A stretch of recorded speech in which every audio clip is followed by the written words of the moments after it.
sliding door. Whoa.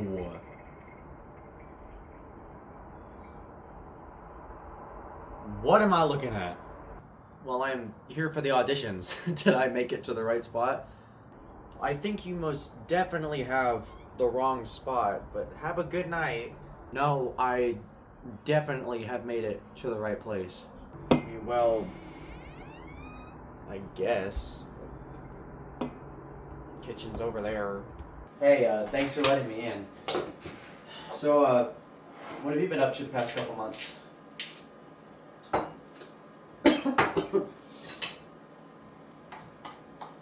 Well, I mean, nothing much really. Just been kind of, going day to day at this point. On day to day, surrounded by crowds of people that I don't even know how much they like me anymore, just being completely honest with you. I sit here and I wake up every single day, and all I want is to be able to have friends. And it at this point, it really doesn't feel like I do. I am nowhere near hitting the mark that I thought I would be hitting. I don't know if I aimed too low or if I set myself up for failure or what. I don't understand. Sounds to me like you've got some major insecurity problems there, bud. And I'm not judging, but at the same time, I kind of am. Well, there's a little bit more to it than you think. What do you mean there's more to it? What do you mean? At this point, I have already sacrificed everything that I freaking wanted just to make everyone else happy. So what do you mean there's something else I need to get rid of to basically make someone else happy? Also, not to mention my body. Don't even get me started on that. This is nothing but a disgrace, okay? Nothing but a disgrace. The only place I ever feel comfortable not wearing a jacket in is my own bedroom. And honestly, I don't even know why I'm not doing it in front of you. I should be sitting here like this. You have some major issues. Not clinically diagnosed issues, but you do have some major issues. I'm going to tell you what your biggest problem is. I'm going to tell you what your biggest fear is. Your biggest fear is commitment. That's what your biggest fear is. And it's also your biggest problem. And it's what makes you so stubborn. You wake up every single morning and you look at the messages on your phone and you look at yourself in the mirror and not only do you forget to talk to God, but you don't go to God. You go straight to yourself and you think, what side do I want to be on today? What team do I want to play for today? What am I choosing death or life today? Which one? And you go back and forth constantly. You're setting yourself up for failure. Now looking back on it, I know exactly what you were talking about. And oh boy, did I think I was living the high life. But, you do that one thing that you think is fun, or that you think is actually going to go well, and you pour everything into it, and then you just watch it burn down right in front of your face. And it's just like 90% of things that I touch in life, they just come crumbling down at this point. Nothing I can do about it. Or at least when I have tried to do something about it, nobody acknowledges my efforts, and then all of a sudden, within 20 minutes, I'm a laughingstock in the railfan community again. You gotta prepare yourself right now. You have to. And I don't know if you fully understand what I mean by that, but at the same time, I don't really care, because you're going to have to come face-to-face terms with it eventually, regardless if I tell it to you or not. And quite frankly,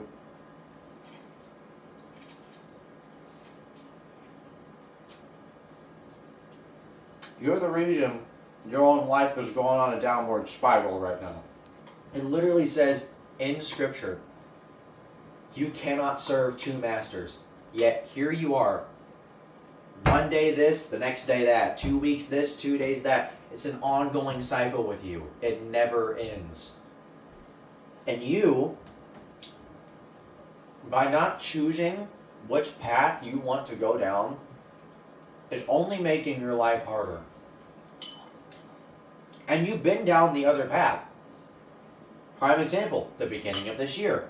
But you don't want to sit there and realize that what you've gone through, one, not only have you been saved from it, but two, it hurt you. You want to go back, and I know you want to, but don't. It's not good for you, and I know you don't see that, but it is not good for you. Your little cycle that you're in right now, your little thing about sin and whatnot, I'm going to give you an analogy that can help you. Think of sin like a fire, okay? When you look at a fire, all you can think about is warmth, beauty. It's so comfortable. And maybe if you're a moron, you want to stick your hand out and touch it. And you just want to touch it. And you want to admire it. And you want to touch it. And you want to touch it. And you really want to stick your hand out and touch it. Would you just shut up and get to the point already? My gosh. My bad. I'm just trying to help you here, buddy. Well, then tell me this. What do you want me to do? I've tried. I've tried everything. I have tried everything. I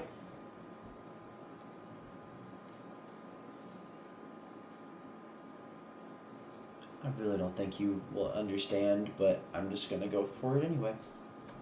I have tried to be friends with everyone around me. And I thought I was. And then all of a sudden, like just me breathing, everyone's got their backs on me, and have rumors going around about me. Again, in my school, out in the train world, everywhere. No one can keep their mouths shut, and all they do is freaking exist. I don't understand. I don't want to try anymore. I really don't. And then you ever had your emotions crushed before?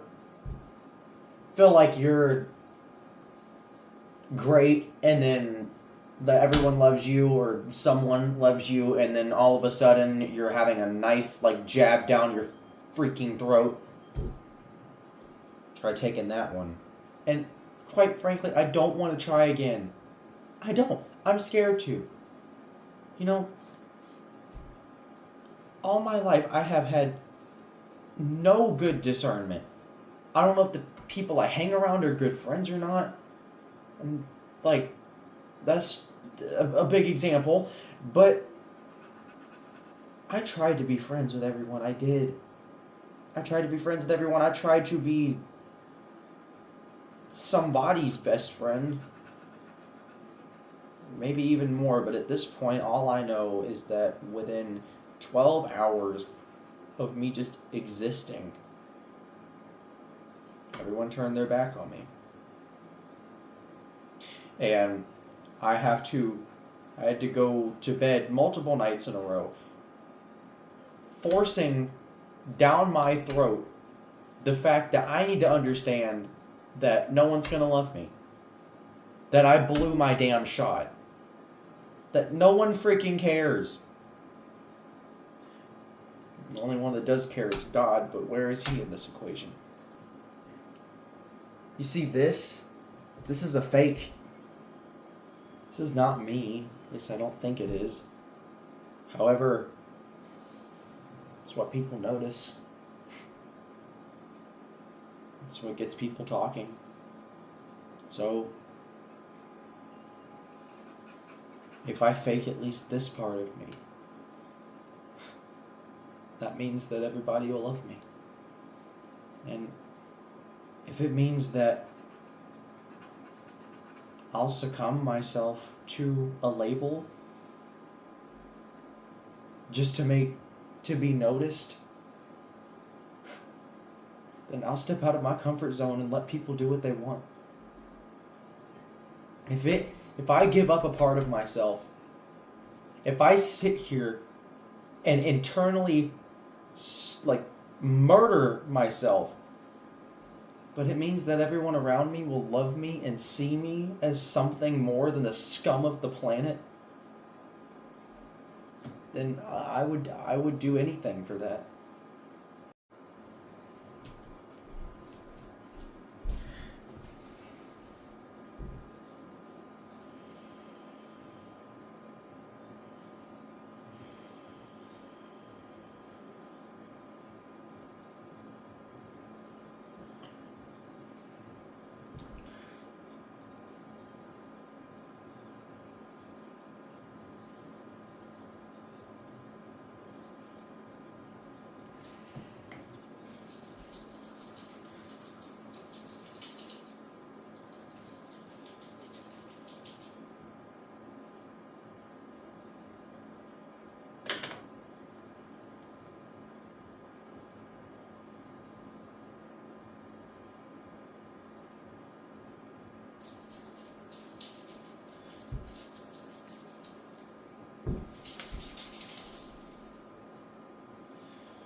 I am so good at this. I don't want to think that you get up every day and look in the mirror and think that you're not good enough, that you're not worthy enough to be a part of the Bullington family, but even worse, just part of life in general. You have a place here, and I know you're probably not going to believe me, but you do. Basically, what I'm trying to tell you is you are at the point in your life right now. You are 17 years old. You have friends that are Christians. You have friends that are non-Christians. You have a lot of Christian music you listen to. You have a lot of non-Christian music you listen to. There are influences all around you, 24/7 constantly, whether you want to think that or not. Where you are right now, you need to make a decision. You need to sit down and pray and think for yourself, do I want to follow God for the rest of my life? Or do I want to live in this little pit that I'm digging for myself? Just so I can go around and complain about my agony to everybody around me. When in reality, I could be fixing it. But my agony is what's giving people fuel to still talk about me, therefore I enjoy it. Which one do you want to choose? And you can sit there and act like a little over-emotional slob, like I don't care, but like you're going to have to learn to hear these things about yourself. You're going to have to learn to take criticism if you want to make it any farther in life than where you are right now. Because everything to you at this moment is a personal attack. And it's not getting you anywhere because you're still sitting in that chair slumped over looking like you're going to cry while I'm talking to you about common sense. But if there's anything that you should take out of this, do not be afraid. I know that life has not always been easy for you. In fact, life was a lot harder for you than it should have been, mentally. At one point, everyone did freaking leave you. Everyone turned their backs on you. Everyone dumped you and said, F you, we don't need you, and they left. So I completely understand. But what I don't understand is why you just want to sit there and don't want to make an effort to change anything about yourself. And I'm not saying change yourself to make others happy, because you do that a lot. You do. That's why people like you. People don't like you because you're being authentically you. They like you because you're changing yourself to meet their standards. And they think that because of that, they can get whatever they want out of you. It's not how that works. You have to learn to stand up for yourself. You have to learn to stand your ground. Regardless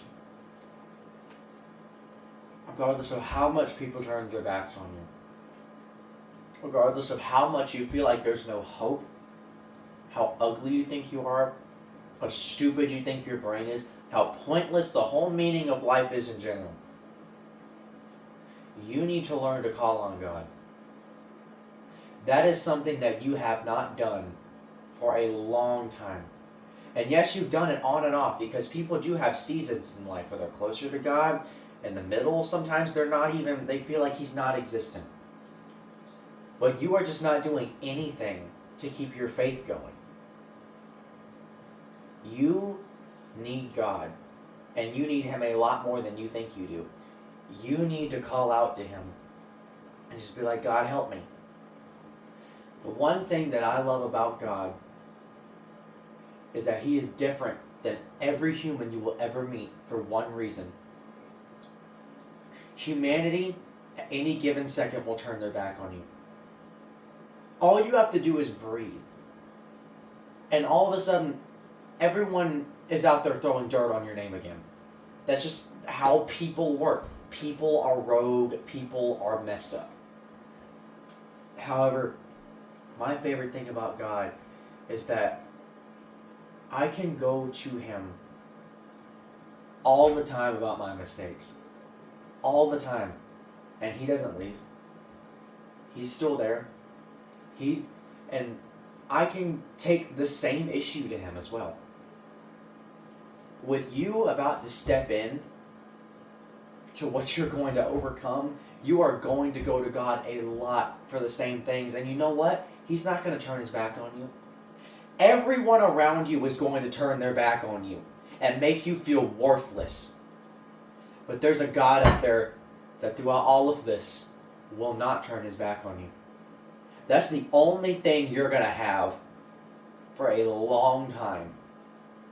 Or maybe a short time. Who knows? I don't remember how long it was, but that's besides the point. There's going to be a time coming soon where the only thing that you have is God. And you are going to have to learn to rely on what He says, what the Bible says, what the truth is about you. Because I am telling you, no one hates you. And if they do, then that's their problem. You are limiting yourself. You're limiting yourself from your creativity and your songs. You're limiting yourself from your skills in videography. You're limiting your personality from being you because you want to please others. That is not who you are. If you want to get any better, you need to step out of that. You need to learn to be yourself, not just around God, but around everyone else. And if they can't respect that, then they can leave. But you need to also learn to build your personality, build yourself off of God's truth. Because if you don't, you're going to end up going down the same exact path you're going down right now. And that's not going to end up well for you. I want what's best for you. God wants what's best for you. I can't say the same thing for anyone else that's hanging out with you right now. But what I will tell you is that down the road you will find friends. You'll find people that you never, ever thought you would talk to or still be talking to. And all of a sudden they bring you in and treat you like family. You're going to think that you're worthless. You're going to get to the point where you almost draw a knife through your own chest. But yet you're going to wake up one day and you're going to hear someone say that they love you. And that's what's going to get you through. You are going to find an answer. It's already lined up for you. Your name is written in the Lamb's Book of Life. You are already there. You have it. It's right in front of you. You just need to grab it. You need to grab it and run with it and not look back. Because that's what you did. You looked back.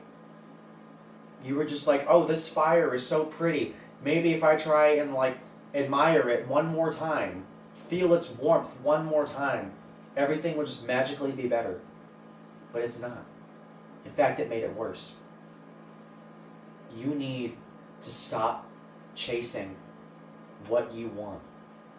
Stop chasing what everyone around you wants you to be. Set aside the standards. I would give a great big mental one of these to every standard that you're living around right now. Whether it be a standard that you think is buried in family, friends, acquaintances, school. You don't abide to any standard besides the standards of God. When you try and put yourself into someone else's standards, you fall. And you know why? Because not only are you not that person, when you put yourself into someone else's standards, you immediately make yourself unrealistic. Because you're fighting for something that you can never achieve, no matter how hard you try. But with God, there's always peace. There's always understanding. There's always abundant love and abundant grace and abundant mercy. I could go on for hours. So my question is, what are you doing right now? What are you doing sitting down, waking up every single day and sitting down and crying, thinking to yourself that you're not good enough, that no one loves you, and that if you were off this planet, your family would have a much better time without you? What are you doing? Get up. What did Jesus tell that lame man in the Bible? Pick up your bed and walk. That's what I'm looking at you and telling you the same thing right now. Get up and walk. God is waiting for you to say yes. He's been standing here for so long. I never thought that I'd find an answer to anything in life, yet here I am. And I'm telling you, God is here. He is your answer. Everything that you've been searching for, everything that you've been questioning, call upon Him once and see that He won't answer it for you. See that He won't find a way to get you out of it. For you know what, you're going to be back at Winter Watch. Everyone that you thought hated you, you're going to be back and they're all going to love you. And it's going to be the best weekend of your life. Before you know it, you're going to be back in contact with Marcus. And you're going to have a possible career set up for you. And before you know it, you're going to be working on your debut album. And it's not going to be the gay crap that you originally planned for. It is going to be something phenomenal. Something that only a person fueled with godly ideas could bring out of their brain. I am rooting for you. But I'm here right now not just to tell you that I'm rooting for you, but to tell you this is your answer. 6 years of searching, and the only thing that you wanted was love and understanding. It's standing right in front of you. And it's been there the whole time.